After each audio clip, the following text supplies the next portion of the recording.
and more meaningful conversations about the current pandemic with your children, and also talk a little bit about mom burnout. Heading into summer, parents are doing so much right now and all the time. This morning, we welcome very familiar faces to the show, mother of three, Lori Rogers, and mother of two, Amy Goodman. So welcome to both of you, and let's get straight into it. I want to know what has been, tell me some of the positives of being at home with your kids, and are you guys finding time to kind of have, these deeper, meaningful conversations and bonds with your kids? Well, the best thing I know is my daughter told me yesterday, I kind of like this quarantine, Mom. We're kind of having fun. And that totally blew my mind because she's 12. So she's actually enjoying the time that we're spending together. And there's such an intentionality now to time and conversations. Things have slowed down. And it hasn't just been like, oh, they slowed down for a few days. We've had a kind of an extended period of time. So you're used to having a conversation, not just comments in passing. And I'm really enjoying that part. What about you, Amy? Well, we always have the tradition of sitting down to meals together, and I work from home. Now my husband is working from home, so it's been a gradual transition for sure.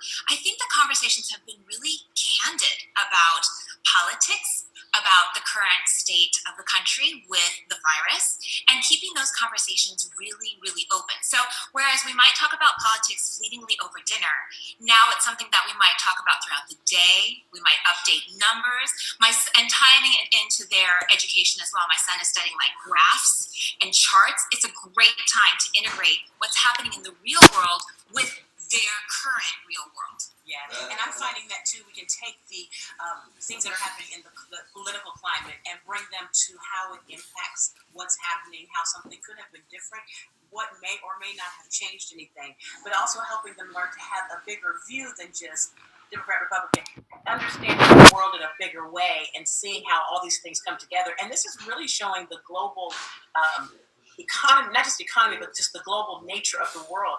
No longer is it just me, my four, and no more. The world really is the world. And they're getting a chance to see what it looks like. And that's something that I don't think you would ever really get a chance to notice outside of something that happened in one country and has affected the whole world. Exactly, Lori. It's so beautifully said. Like when things happened in Italy kind of first, in Europe, and now they're reopening. Now we're watching them to see how we might also institute our reopening plans. So to see it on a global scale and to know that we're all really going through this and suffering through this together has made the world seem a little bit of a smaller place. So I want to ask, because we're about, 2+ months into this. We're heading in to summer. I know a lot of camps, everybody's summer plans have been kind of derailed. How do you talk to your kids about, how things are changing? How are they still, keeping in contact with their friends and their classmates? I have a great story on this. The other day we were riding bikes in the neighborhood and she saw a friend playing with some other fellow friends in swimsuits in the front yard and kind of having a water party. This was a really honest conversation that we had because we're really following social distancing and staying at home. And that would actually, if she was even invited, wouldn't be something that we would partake in. So we're talking about how other families are interpreting the rules that are rolling out. We talk about constantly how the rules are really changing, but even through these really difficult conversations, I think you also have to plant little seeds of hope for summer because summer is supposed to be fun. So we are talking about the possibility of doing like a road trip and camping that we can self-contain within our own little Sprinter van that we have. So that has the kids really excited. And you know what's really interesting? They get excited for the small moments now. It doesn't have to be a big splashy party or a big huge trip flying in an airplane. They get so thrilled for the idea of camping or having a picnic with friends on a blanket where we're two separate families, two separate picnics. There's ways to instill hope and joy so that summer isn't a complete wash. I'm telling you, it is a blessing in disguise that they are not going crazy and not driving me crazy all the time. But we've just had a chance to bond and slow down and enjoy one another. And even though summer is coming up and they would love to get in the pool and go to the beach and things, and we may be able to do some of those things. Like you said, Amy, you don't know. You really just kind of got to feel it out, see how it goes. The fact that we're enjoying being together, we're watching movies together, playing games together, just being a family, and not running. Mom's not always running to a 6 a.m., TV show or travel. You know how that is, Amy. You love it, but your whole house gets turned upside down when you got to be, in the studio early. And it's just, it's awesome. It's so important to talk about the kids, but for you guys as moms, I mean, do you feel a little burnout? I mean, and feel free to be honest, because you're doing a lot. You're managing the family, you're doing your own work, and then of course you're helping your kids with the homeschooling. How are you guys, trying to stay on top of things for yourselves and your own mental sanity? I have moments. I'll be honest, that weekly trip to the grocery store is my lifesaver. That's my field trip, and I take as long as I can. And I discovered a long time ago, my oldest son is 25, so I learned a long time ago, it is okay as a mom to say, I need a break from you all. It does not make you a bad mom, nothing like that. It's honest. And so I look forward to going to the grocery store every week, and some days I say, you guys just go to the basement, you can play PS4, and I'm just going to sit up here and binge Netflix for a while. And that's okay. Not every day, but some days.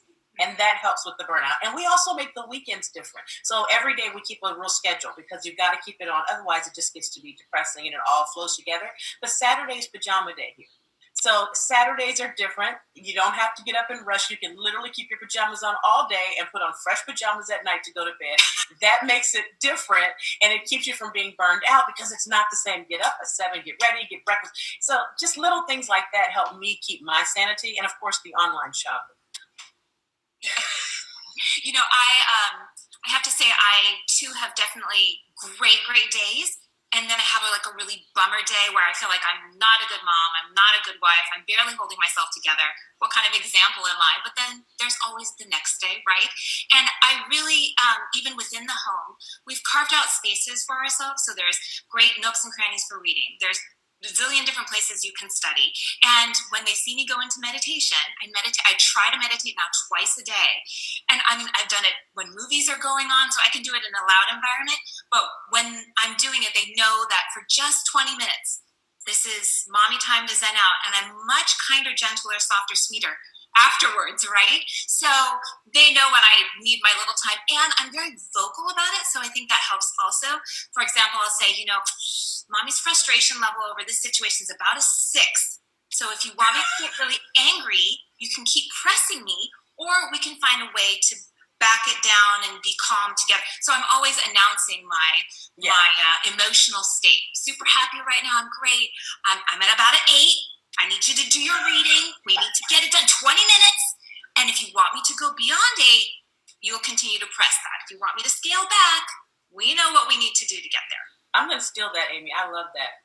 Mommy's at a 6, mommy's at an 8. I love that. But I think that that's something that we can all take away from, because I think we all just need to be open and honest about how we're feeling. Be transparent so that whatever your situation is at home during this time, we can all maybe just be a little bit kinder, to ourselves and to those that are around us. So a great insight as always. Lori Rogers, Amy Goodman, thank you so much for joining us on the Mother's Side for these conversations, and good luck to both of you guys. I hope you have a wonderful summer. Make sure you tell all the kids I say hi. Definitely. You're a rock star in our house, I think. I love you guys. Oh, we all did the heart.